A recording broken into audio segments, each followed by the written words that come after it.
Hi,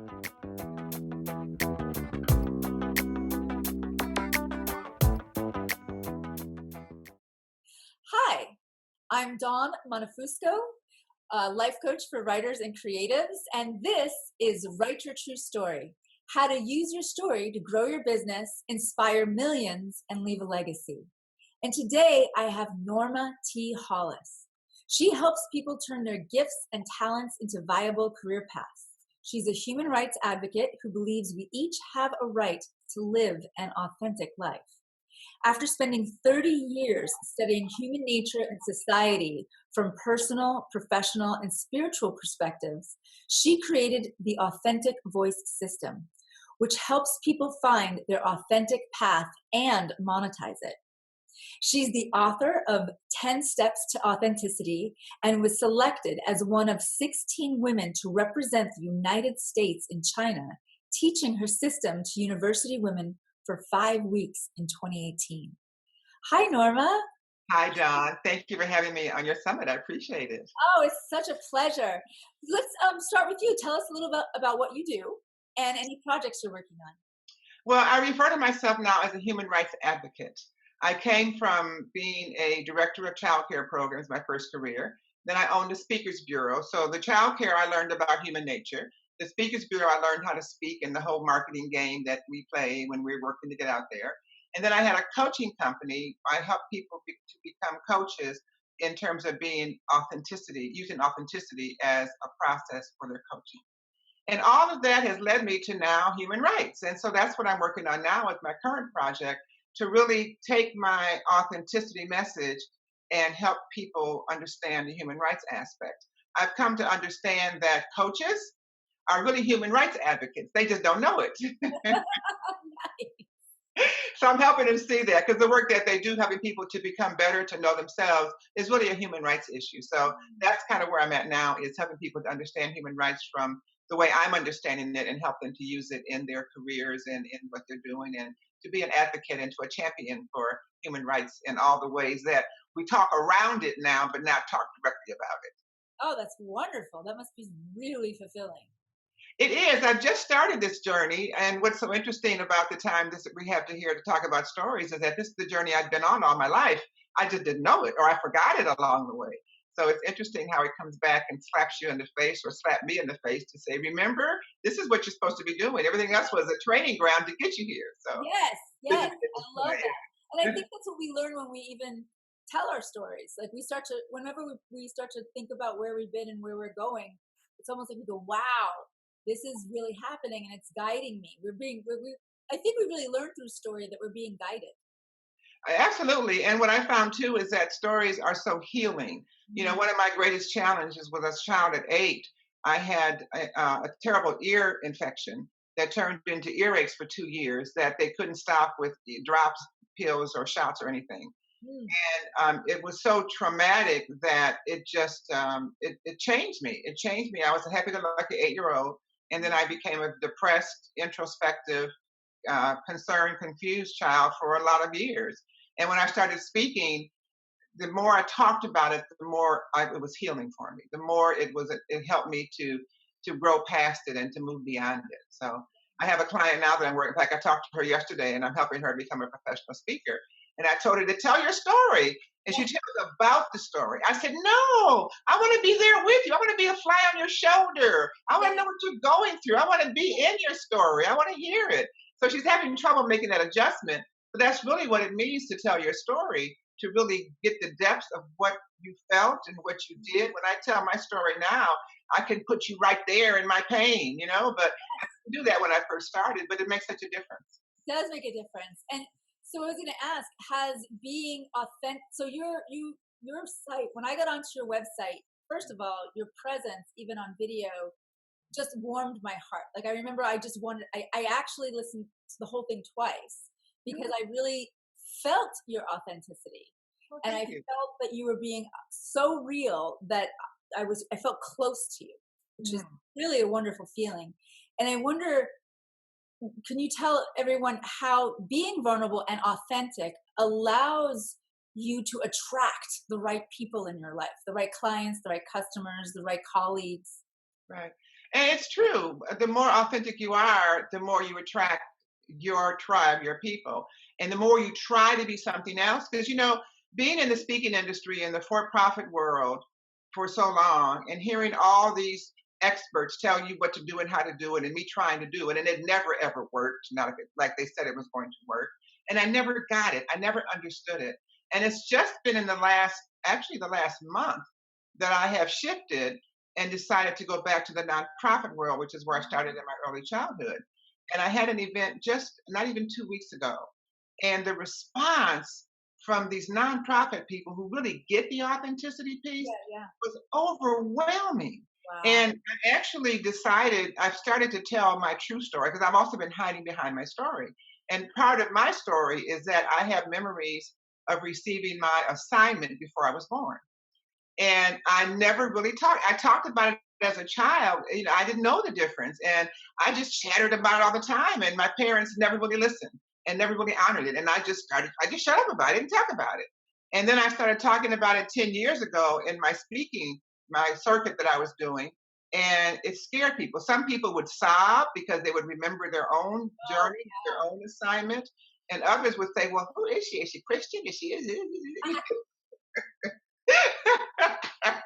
So I just said, okay, fine, I won't talk about it for a while. But now I'm clear on who I am, where I've been, what my story is. And now that I tell it with such great authority and confidence, it just opens doors. Like I've had more doors open in the last 2 weeks than I've opened in the last 10 years. Wow.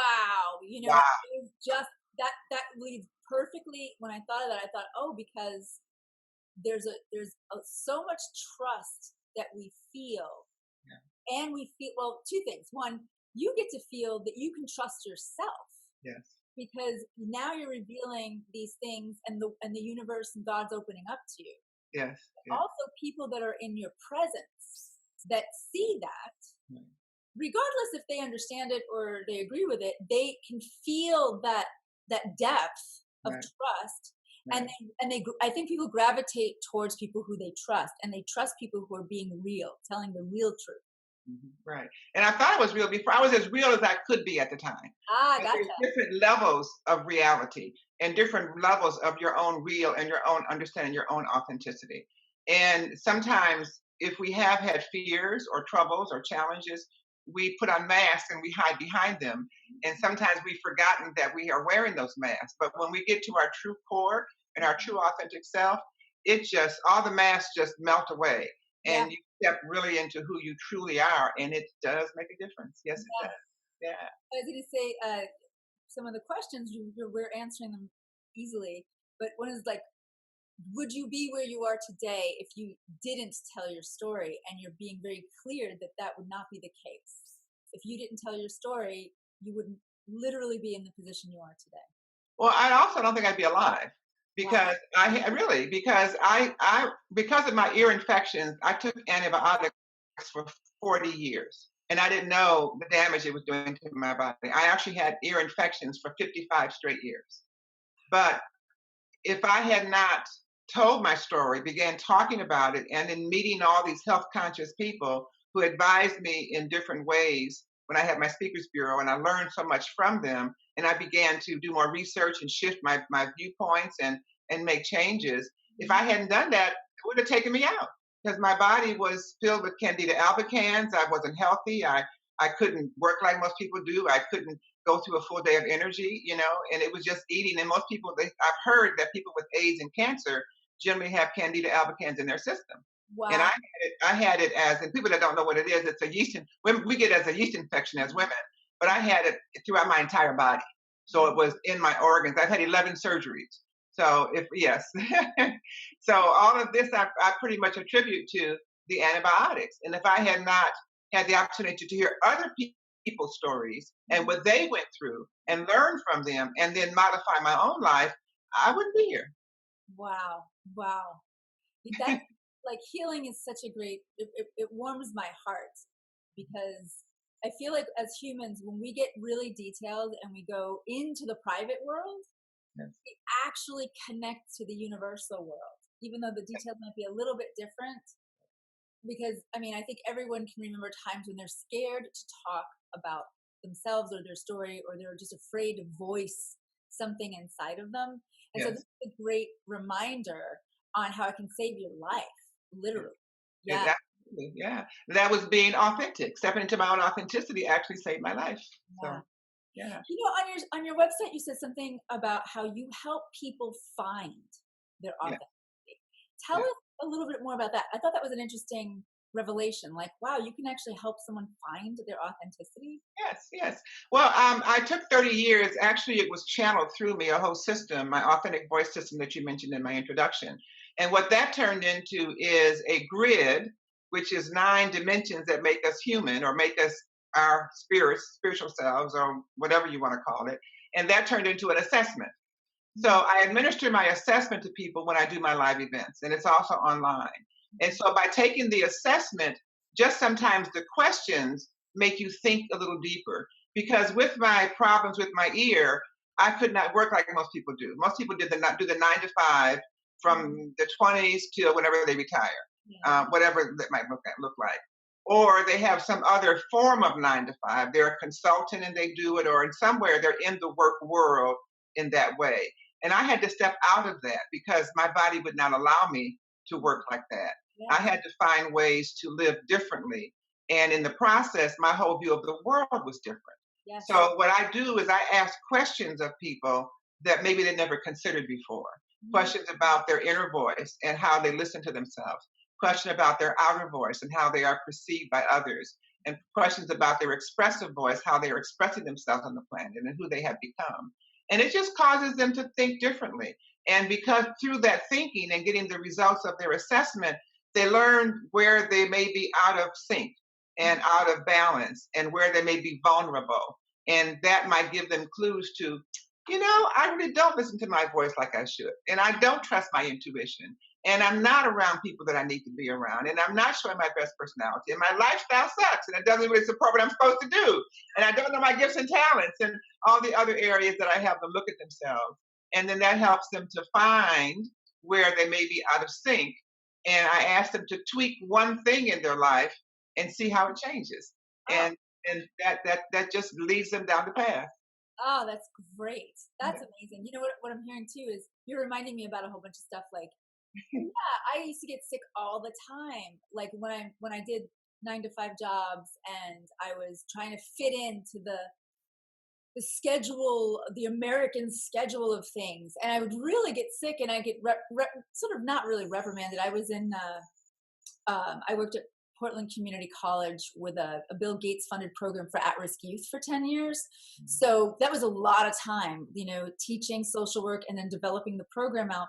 And they were like, well, at least you have some flexibility. It's not just a corporate 9 to 5 job, but it was like an a 10-hour, 12-hour job. And I was beating myself up because physically I couldn't hold that together. But then what it did is I did do well, but for a price.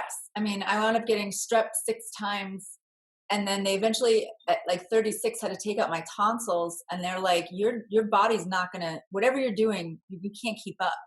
And Mhm. I was like, but I'm just doing what everyone does.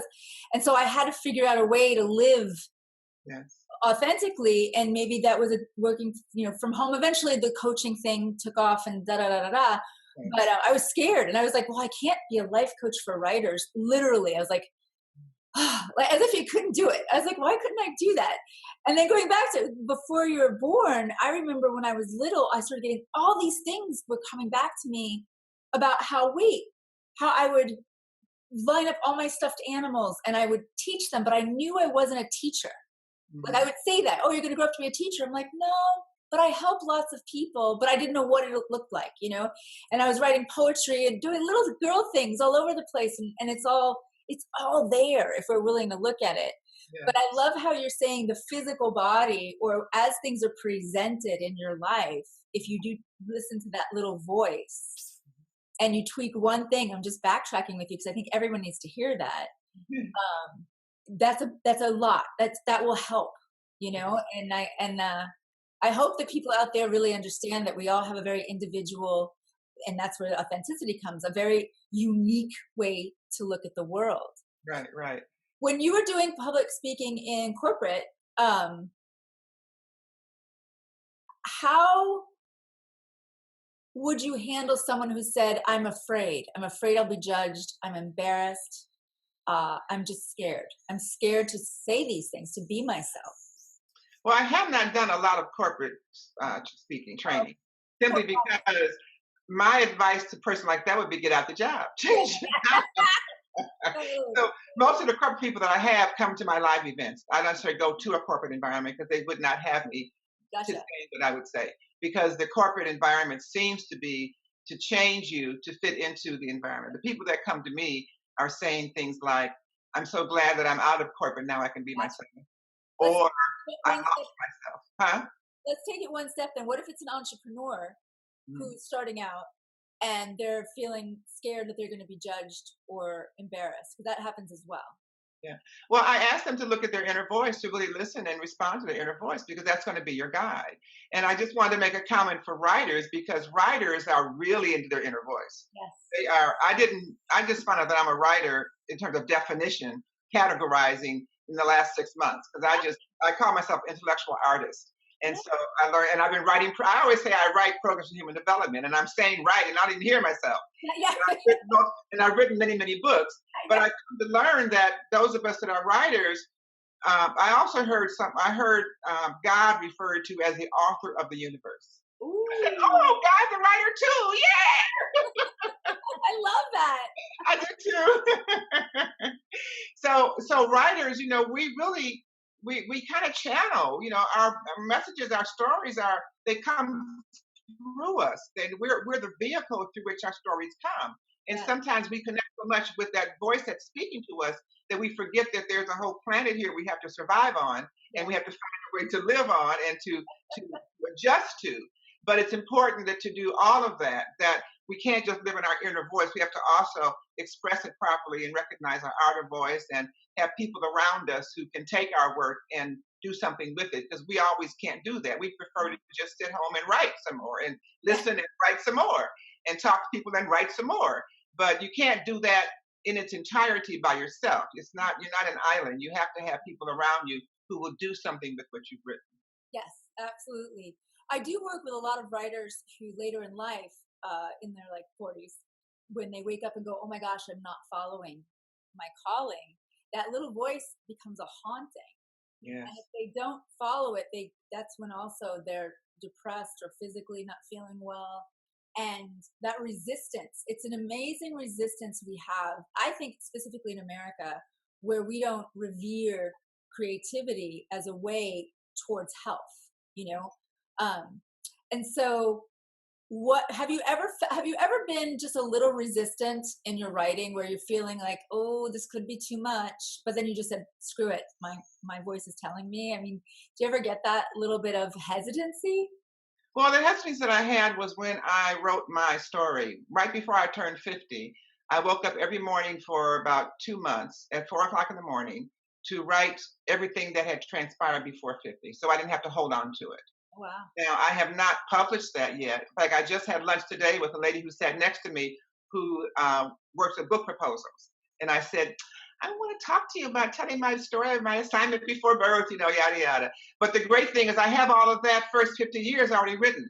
Because a lot of it I would not remember. Trying to hold on to it is just too challenging. And so much has happened. And now I can actually, I always said, I made the agreement a long time ago that I would tell the story of my before birth experiences. When Cool. I was asked to do that, I said I will do it when I have proof, because I know how crazy the world is, right? Yeah. So I have the proof now. So that's why the confidence is so strong, and I'm ready to do that.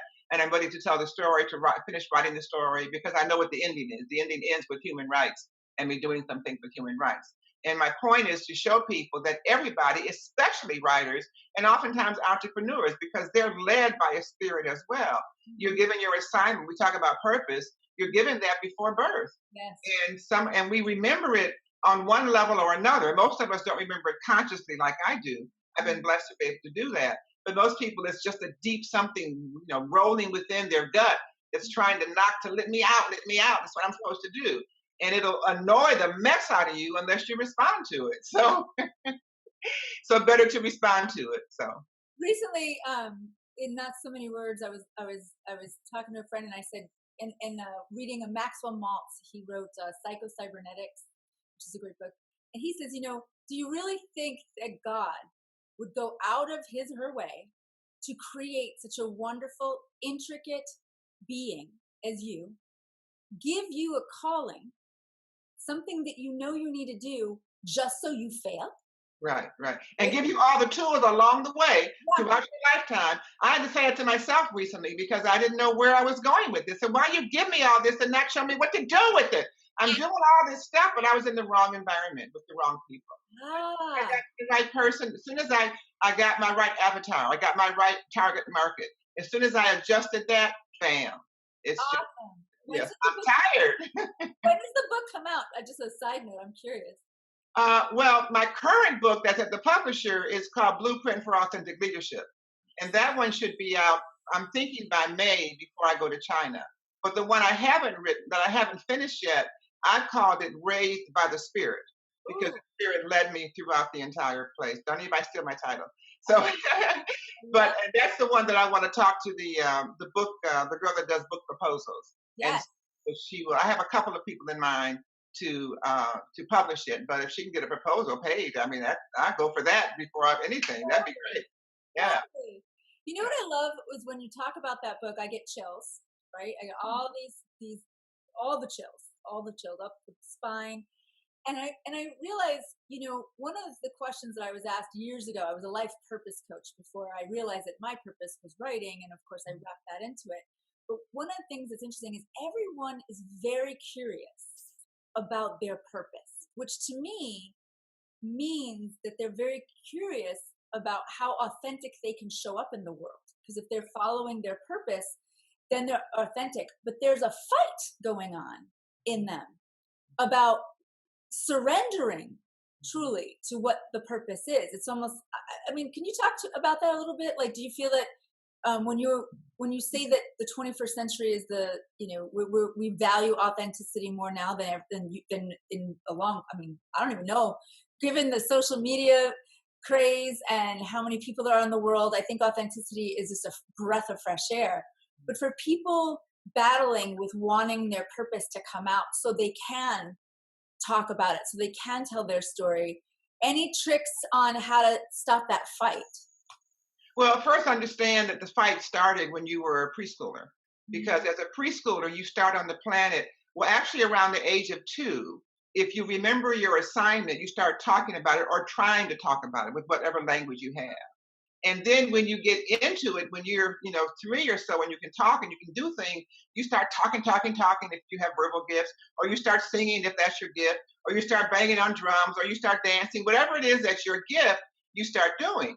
And what happens a lot is your parents will say, stop talking so much, stop singing so loud, stop beating on this. And you start to feel, well, maybe I shouldn't be doing that. Mhm. And then by the age of 4, when you start learning how to read, it starts going away because you're taken into the left side of your brain, and the right side, which is where all of this creativity comes from, gets taken away. And then you get to kindergarten and first grade, and rather than when you're in preschool, when you're invited to just go wherever you want to go, play where you want to go, pee whenever you have to go to the bathroom, please go. And in kindergarten and first grade, it's stand in line, raise your hand, stay in your desk, stay in your cubicle. Yes. We stay in their cubicles for many years.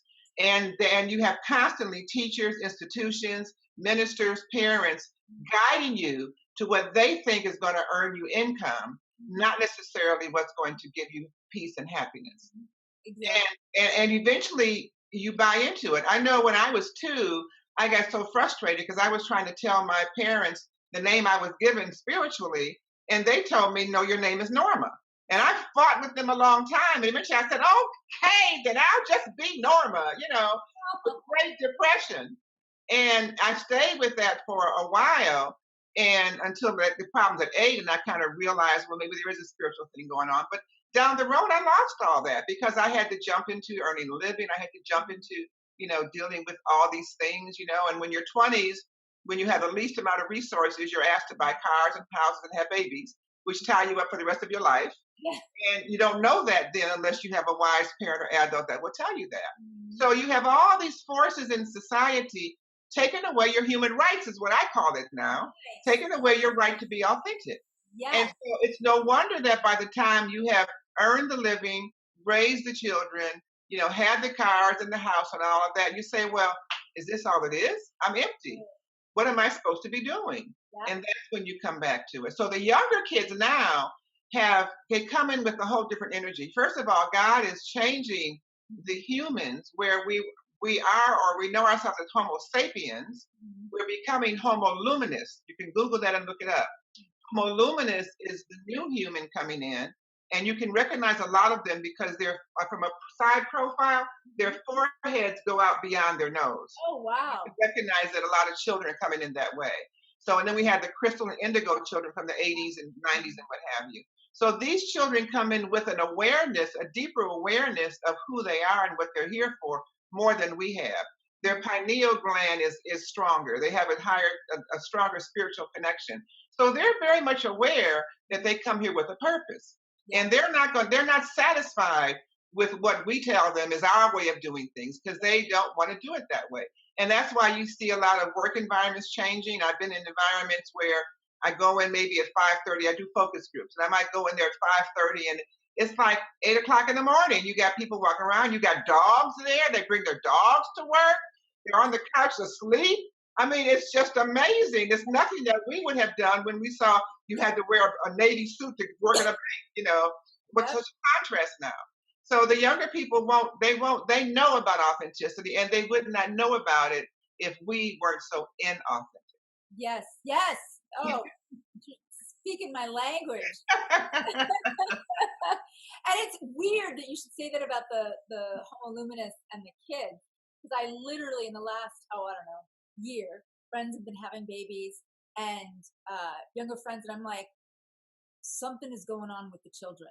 And Yeah. I was a preschool teacher in my 20s, and I worked with kids of at-risk youth and da, da, da. But these little ones, I was like, no, no, no, no, no. I was like, I had a conversation with that 6 month old just by looking at it in the eye. Like I feel like I got something, that I didn't get, and the way their eyes are so wide. Aware. They're very aware. Yes. This is so great. Yeah. Thank goodness, right? Thank goodness. Yes, thank goodness, because they got some work to do. Because it's kind of messed up. From a human rights perspective, I learned recently that in the 5,000 years of written human history, we've only had 70 years with a focus on human rights. Does that explain things to you or what? That's why it's so hard. 4,930 years. It wasn't until 1948 through Eleanor Roosevelt's uh, uh, direction and intuitiveness and direction Yeah, that they came up with the human rights, the 30 human rights yeah. were accepted, but they're not being honored, not even here. No, no, no. Yeah, no. It's nutty. It's nutty. But I believe that I really do believe this, that there's as I'm working with these different writers and they're coming out, they're telling their stories more. A lot of it has to do with human rights. Now that I think about it, whether it's a woman, a nurse who's working with a lot of male surgeons, or whether it's I have a gay a man in his 50s who's just now, after he wrote his memoir and he was angry, he's actually wrote it and was like, wow, I feel so great. I feel like I have a mission. I feel like I need to say this. I need to get this out.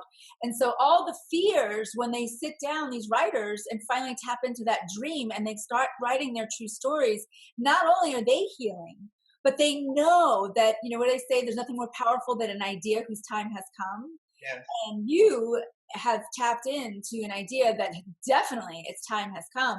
And I'm finding that, maybe when you boil it all down, it really boils down to authenticity and human rights at this time. Yeah. So bravo. That Yeah. was great. Well, That, let me just mention one other thing, and that's that writers and coaches, whether you know it or not, you are human rights advocates. yes. You just don't realize you are. So come on. Sure. No, it's true. Actually, I definitely have a passion, just Yeah, ridiculous passion for people to be who they are, to be empowered in who they are, you're right. Yeah. and to speak their truth. Yes. And to everyone, don't shut up. I mean, my mother would love to shut me up. She loves me, But it was like what did she say? I was an angel when I was sleeping, That's what my father would tell me too. A tornado, he called me. Well, a tornado leaves a mess behind them, but hey, I'm a tornado, okay. It's our energy. It needs to go somewhere. This has been amazing. Thank you. Thank you. Oh, it's been my pleasure. Thank you for having me. You answered so many of my questions that, and just having you out there makes me feel better. Well, I'm just getting started, okay? I'm only a month into this, so hey, watch out. I'm ready to rock and roll. I'll definitely circle back and check in with you for sure. Please do. Please do. Well, thanks. I was wondering, can people get that assessment on your website? They can go to authenticityassessment.com. Cool. Authenticityassessment.com. It's complimentary. And then you get some other things, information after you finish the assessment. You get to know about yourself, and you also get an opportunity to have a complimentary 30-minute one-on-one. Awesome. I'll make sure to put that to all people. You've heard it here, and it'll be below the video too. So that's awesome. Cool. Thanks, Cool. Norma. Thank you, Dawn. It's been my pleasure. I appreciate you. Thank you. Have a good day. Thanks.